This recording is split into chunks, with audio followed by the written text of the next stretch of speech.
Hey guys, what's up? Today we'll be talking about Valorant, the new 5v5 tactical first-person shooter from Riot Games, which as of now is currently in beta. Access is limited to those who hold keys, which are given out randomly on Twitch, so if you haven't already done so, head over to riotgames.com, register for an account, and be sure to link to your Twitch in order to be eligible for an in-stream drop. It generally takes a few days to get a key, so don't lose faith. First experience of the game have been good. I have a lot of both great and extremely bad hours on it, partly due to lack of skill but also lack of a proper mechanical keyboard, and let's be honest, Mac keyboards weren't really designed for gaming in mind. Now, one of the things that has gamers so excited is the fact that this game will literally run on any PC.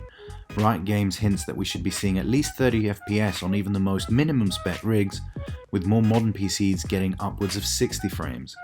Now, whilst that's great for the majority of people, what about those who use Macs? Well, happily, and as you've already seen, you can actually run Valorant on a Mac, thanks to Bootcamp. Apple introduced Bootcamp for Mac way back in 2006, allowing users to run either OS X or Windows on their machines, and this is how you can play the game on your MacBook in 2020.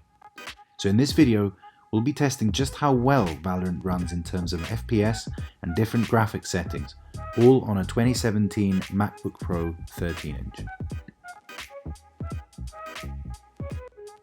Now this Mac comes equipped with an Intel i5 7th gen processor running at 2.3 GHz. It's got 8GB DDR4 RAM with Intel Iris Plus graphics 640.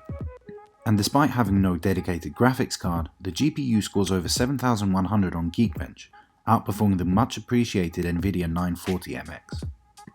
Remember that you need to allocate at least 40 gigs to your partition to be able to accommodate Windows 10, the game, and Riot Vanguard. So finally, let's get into some gameplay. For high settings, we're going to go all out on material, texture, detail and UI quality, with 8 times anisotropic filtering and 4 times anti-aliasing. To keep tests fair and ensure that we aim for the highest frame rate, resolutions for all tests will be 1280 by 720. Now things don't seem all that bad with an average of around 60 FPS, spiking anywhere between 70 and 80. Naturally, in combat the rate drops, but enough for a half-decent gaming experience. You do get a better sense of surroundings, but quite erratic FPS, which really won't help your competitive game. Now with the quality settings turned down to medium, things start to get a little more interesting and more encouraging for Mac gamers. Moving and looking around is significantly better and a lot more fluid, with FPS seeing a jump to over 100 and even reaching over 140 during less demanding game moments. However, there is still a noticeable difference in frame rate when you find yourself trying to evade other players. Finally, we put all settings on low and turn off anisotropic filtering and anti-aliasing to see just how smooth we can get. The result is a frame rate that hardly drops below 80 FPS, even in heavily demanding scenarios. Now unfortunately, whilst filming the segment I managed to not get a single kill, but can safely say that the overall gaming experience is significantly better, giving you no other option than to blame your lack of skill or your internet connection if you get shot. Finally, remember that as nice as it is to have very high FPS, you are limited by the refresh rate of your monitor. And for a little bit of fun, I also wanted to see what FPS you'd get from all settings on high and screen resolution at its maximum, 2560 by 1600.